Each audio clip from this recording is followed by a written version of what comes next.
Assalamualaikum. Nama saya Nurul Asyiki binti Kamarudin. Saya dari Seksyen 11. Nombor PTM saya ialah KBJ 2008-11041. Assalamualaikum warahmatullahi wabarakatuh. Nama saya Siti Radini Atiqah Tasha binti Cerazali. Nombor KBJ 2008-10929. Assalamualaikum, saya Anati Syahir binti Majais. Nombor ID KBJ 2008-10829 dari Seksyen 11. Assalamualaikum warahmatullahi wabarakatuh. Nama saya Nur Iliana Amira binti Muhammad Fariza, KBJ 2008-10419 dari Seksyen 11. Okey, hari ini kami akan membentangkan topik 2 iaitu tajuk perlembagaan. Apa itu perlembagaan? Perlembagaan merupakan prinsip-prinsip asas yang menentukan cara sesebuah negeri itu diasaskan dan diperintah seperti yang termaktub dalam undang-undang, adat atau peraturan. Yang kedua, perlembagaan juga merupakan dokumen rasmi yang mengandungi segala peraturan sebagai panduan kepada kerajaan. Yang ketiga, peruntukan kuasa dibahagikan kepada kerajaan persekutuan, kerajaan negeri dan kerajaan tempatan. Yang terakhir sekali, perlembagaan bermatlamat memberikan jaminan dan perlindungan kepada rakyat. Terdapat 2 jenis perlembagaan iaitu perlembagaan bertulis dan perlembagaan tidak bertulis. Apa itu perlembagaan bertulis? Perlembagaan bertulis, perlembagaan yang dikumpul dan disusun dalam satu kanun atau dokumen. Sukar dipindah kecuali wujud peruntukan dalam perlembagaan yang membenarkannya. Contoh negara yang mengamalkannya ialah Malaysia. Perlembagaan tidak bertulis pula ialah semua prinsip perlembagaan yang tidak terkumpul dalam satu dokumen seperti adat resam, tradisi, undang-undang yang diluluskan parlimen dan keputusan-keputusan mahkamah. Contoh negara yang mengamalkan perlembagaan tidak bertulis ialah United Kingdom, New Zealand dan Israel. Apakah tujuan utama perlembagaan diwujudkan? Perlembagaan diwujudkan untuk mewujudkan pemerintahan yang adil. Selain itu, alat rujukan bagi penyelesaian masalah serta menjaga keamanan dan kestabilan negara. Perlembagaan juga diwujudkan untuk mengekalkan identiti negara atau menjamin keutuhan dan kedaulatan negara.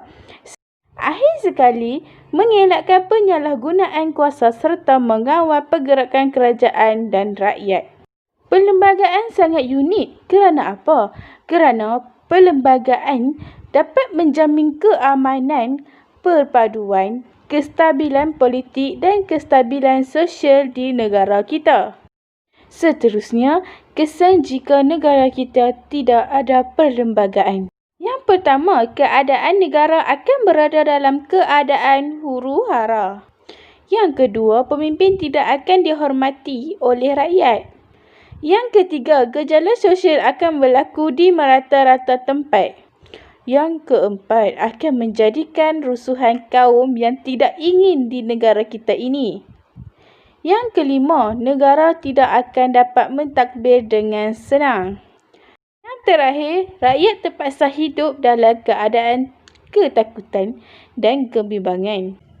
Keluhuran perlembagaan bermaksud ketinggian dan keagungan undang-undang atau perlembagaan sendiri.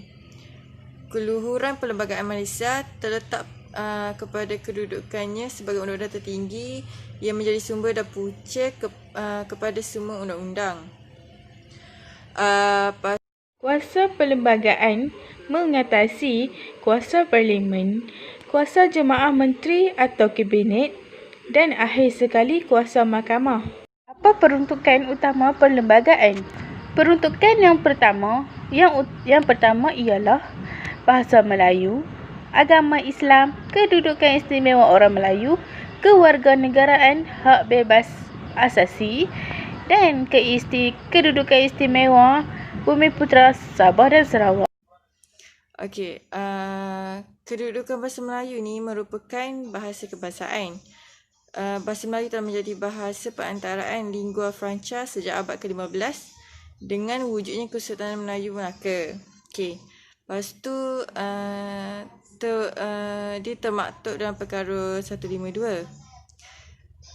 Pertama, tiada seorang pun boleh dilarang atau dihalang daripada menggunakan selain bagi maksud rasmi atau daripada mengajarkan atau belajar apa-apa bahasa lain. Okey, agama Islam pula dia termaktub di bawah perkara 3/1. Okey. Perlembagaan persekutuan peruntukan bahawa Islam ialah agama bagi persekutuan dan agama rasmi. Tapi agama lain boleh diamalkan dengan aman dan damai di mana-mana bahagian persekutuan. Okey, itu saja. Kedudukan istimewa orang Melayu pada 153 termaktub di bawah perkara 153. Keistimewaan dalam perkhidmatan awam, beasiswa, permit, kuota ekonomi dan pendidikan adalah di bawah YDPA, tetapi kaum bukan Melayu mendapat perlindungan sewajarnya. Menurut perkara 160/2 mentafsir orang Melayu. Untuk mentafsir orang Melayu, seorang yang beragama Islam bertutur bahasa Melayu mengamalkan adat istiadat Melayu dan lahir sebelum Hari Merdeka sama ada di Singapura atau pada Hari Merdeka dia bermastautin di Persekutuan atau di Singapura. Seterusnya ialah kewarganegaraan per 1428. Bahagian 3, perkara 14 hingga perkara 22, Perlembagaan Persekutuan, perolehan kewarganegaraan. Perkara 23 hingga perkara 28, Persekutuan pula, menyenaraikan ciri berkaitan yang kehilangan kewarganegaraan. Terdapat jenis-jenis atau cara perolehan kewarganegaraan 1422. Terdapat 4 cara.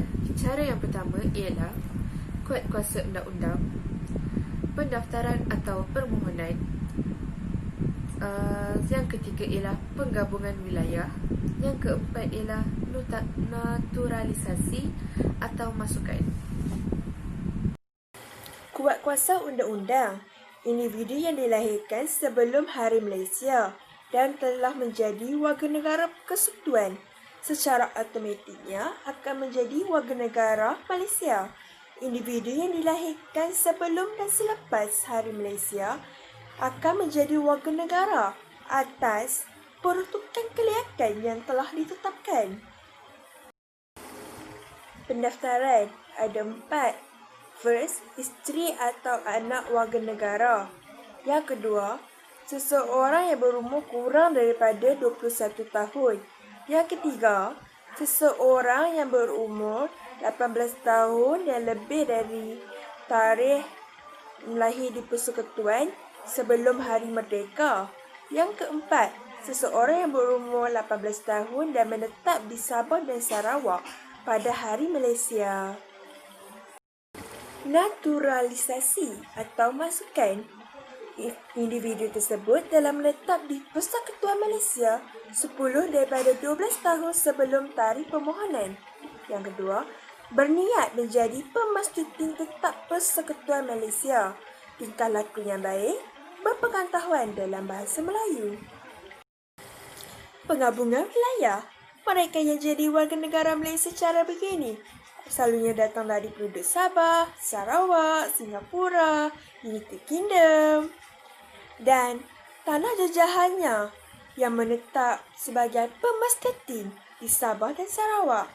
Hal ini kerana ianya merupakan cara yang paling termudah untuk menjadi warga negara Persekutuan. Contohnya, penduduk Singapura, Sabah dan Sarawak akan mendapat taraf kewarganegaraan apabila ketiga-tiga wilayah ini menyertai Persekutuan Malaysia pada 16 September 1963. Seseorang itu boleh kehilangan kewarganegaraan melalui 2 cara. First, dengan sukarela, iaitu dengan menolak kewarganegaraan tersebut. Yang kedua, pelucutan dari kerajaan. Sukarela umurnya kurang daripada 21 tahun, waras fikirannya tidak mahu menjadi warga negara Malaysia. Pelucutan dari kerajaan. Seseorang individu itu telah menjadi warga negara asing. Seseorang warga negara itu telah membuktikan bahawa ia tidak setia melalui percakapan dan tindakannya. Seseorang warga negara itu telah menderhaka terhadap kerajaan semasa peperangan atau telah menjalinkan urusan dengan musuh negara. Yang keempat, seseorang warga negara itu telah memperoleh kewarganegaraan secara pendaftaran ataupun telah dihukum penjara tidak lebih daripada 12 bulan ataupun didenda tidak kurang daripada RM5,000 tanpa pengampunan bagi kesalahannya. Dan seseorang warga negara yang berlepas cuti di negara asing melebihi 5 tahun secara berterusan tanpa mendaftar diri di pejabat konsul persekutuan. Proses pelucutan kewarganegaraan ada 3 proses. First, diberitahu secara bertulis dengan alasan kepada individu yang dikenakan perintah pelucutan. Yang kedua, individu berkenaan boleh merujuk kesnya kepada suatu jawatan kuasa siasatan. Yang ketiga, kerajaan menerusi laporan daripada jawatan kuasa siasatan menentukan sama ada seseorang itu akan dilucutkan kewarganegaraannya ataupun tidak. Hak kebebasan asasi baru 5 hingga 13. Hak asasi ialah perkara asas yang perlu dilemati oleh rakyat. Bahagian 2, perkara 5 hingga 13 dalam Perlembagaan Persekutuan memperuntukkan 9 hak asasi. Kebebasan diri, perkara 5. Fasal 1 perkara 5 dalam Perlembagaan Persekutuan telah memperuntukkan tidak seorang pun boleh diambil nyawanya dan dilucutkan dirinya kecuali menurut undang-undang. Seseorang yang ditangkap perlu diberitahu dengan seberapa sebab yang segera mengapa dia ditangkap dan dia dibenarkan untuk membela diri oleh seorang peguam yang telah dipilih olehnya sendiri. Selain itu, seseorang yang ditangkap dan tidak akan dilepaskan hendaklah dibawa ke hadapan seorang magistrat dalam masa 24 jam. Nombor 2. Keabdian dan kerja paksa dalam perkara 6. Perkara 6 dalam Perlembagaan Persekutuan Malaysia telah memperuntukkan bahawa tidak seorang pun boleh ditahan sebagai abdi dan kerja paksa. Segala jenis kerja adalah dilarang tetapi parlimen boleh dengan adanya undang-undang dengan membuat peruntukan bagi perkhidmatan kerahan untuk masuk-masuk negara. Kerja yang berkaitan dengan menjalankan hukuman penjara tidaklah dianggap sebagai kerja paksa. Nombor 3. Perlindungan daripada Undang-Undang Jenayah Kekerasan ke belakang dan perbicaraan berulang dalam perkara 7. Perkara 7 telah memperuntukkan tidak seorang pun boleh dihukum kerana satu perbuatan yang tidak menjadi kesalahan di sisi undang-undang pada masa perbuatan itu dilakukan. Dan tidak siapa juga boleh menanggung hukuman yang lebih berat bagi suatu kesalahan daripada yang telah ditetapkan oleh undang-undang pada masa kesalahan itu telah dilakukan. Nombor 4. Keselamatan perkara 8. Fasal 2 telah memperuntukkan bahawa seseorang negara itu tidak boleh dibezakan semata-mata atas sebab agama, keturunan, kaum dan tempat lahir.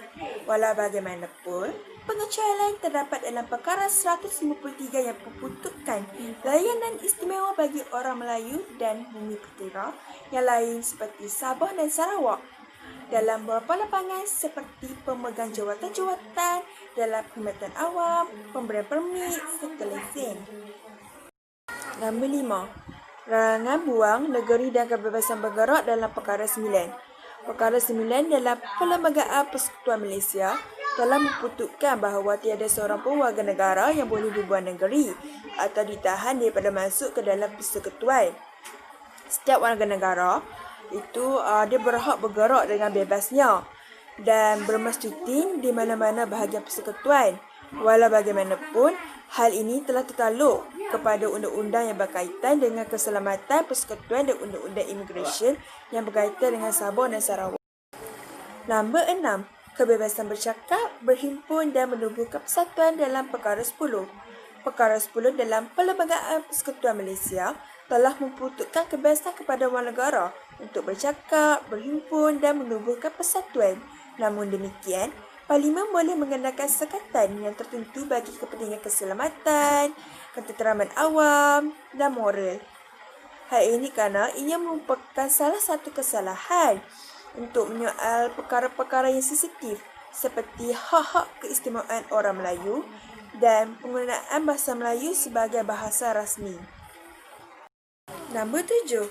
Kebebasan beragama dalam perkara 11. Setiap individu itu berhak untuk mengembangkan agamanya, tetapi undang-undang negeri dan undang-undang persekutuan boleh mengawal dan menyekat perkembangan apa-apa etikat ataupun kepercayaan agama di kalangan orang yang menganut agama Islam.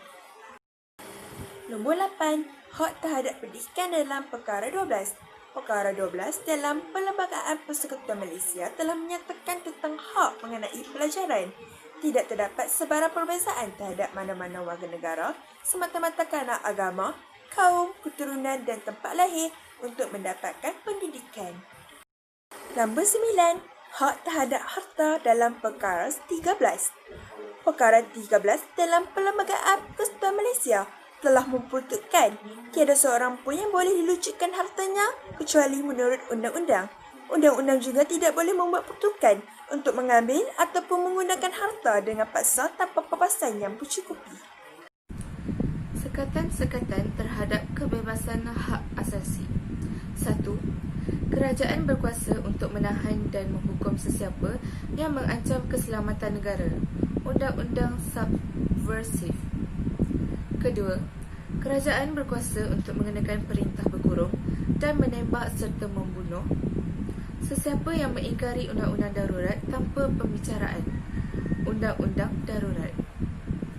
Para pelajar dilarang bergerak aktif dalam politik, akta universiti dan kolej universiti.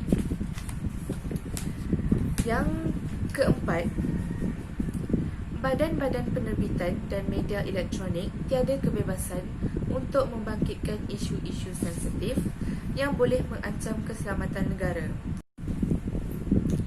Kedudukan Istimewa Bumiputera Sabah dan Sarawak. Perkara 153. Menerima keistimewaan seperti mana yang diperoleh orang Melayu di tanah Melayu termasuklah perkhidmatan awam, ekonomi dan pendidikan. Namun kepentingan kaum lain juga hendaklah dilindungi. Adakah perlembagaan boleh ditunda? Boleh, tetapi bersyarat. Pindaan perlembagaan yang perlu berkenan Majlis Raja-Raja MRR melibatkan perkara-perkara berikut. Yang pertama, kewarganegaraan. Yang kedua, atas hasutan dan kebebasan bercakap. Majlis Raja-Raja Raja dan yang di-Pertuan Negeri.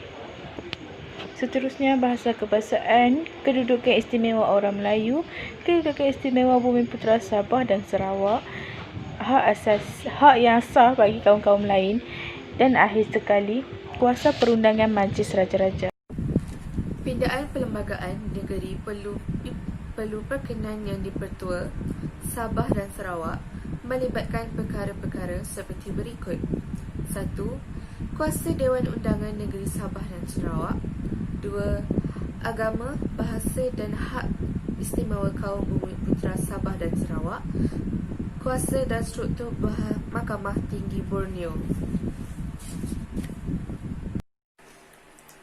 Pindaan perlembagaan negeri yang perlu perkenan Sultan Negeri Beraja, YDAP Negeri Tiada Raja dan YDP Sabah Sarawak melibatkan perkara-perkara seperti berikut. 1. Kedudukan Sultan YDP Negeri, kedaulatan Sultan YDP Negeri, kuasa pengampunan Sultan YDP Negeri. Yang terakhir sekali, keistimewaan Dewan Undangan Negeri. Pindaan perlembagaan negeri perlu persetujuan 2/3 adun melibatkan perkara-perkara berikut. 1. Sumpah ikrar. 2. Bilangan kerusi dalam DUN. 3. Pemilihan DUN. 4. Pelantikan DUN. Kontrak sosial. Permuafakatan dan tolak ansur antara orang-orang Melayu dan bukan Melayu merupakan nilai unsur tradisi dalam perlembagaan Malaysia. 2. Antara unsur-unsur tradisi ialah pemerintahan beraja, kedudukan istimewa orang Melayu, agama Islam dan bahasa Melayu. Rumusan untuk topik 2 ini ialah dengan adanya perlembagaan ini dapatlah melicinkan sistem pentadbiran negara, kontrak sosial, pemanfaatan dan tolak ansur antara orang Melayu dan bukan Melayu merupakan nilai-nilai unsur tradisi dalam perlembagaan Malaysia. Rumusan, dengan adanya perlembagaan ini dapatlah melicinkan sistem pentadbiran negara. Ini kerana perlembagaan merupakan tunjang kepada keamanan dan perpaduan kaum di Malaysia. Perlembagaan juga menjadi dasar kepada pembentukan sistem demokrasi berparlimen di Malaysia.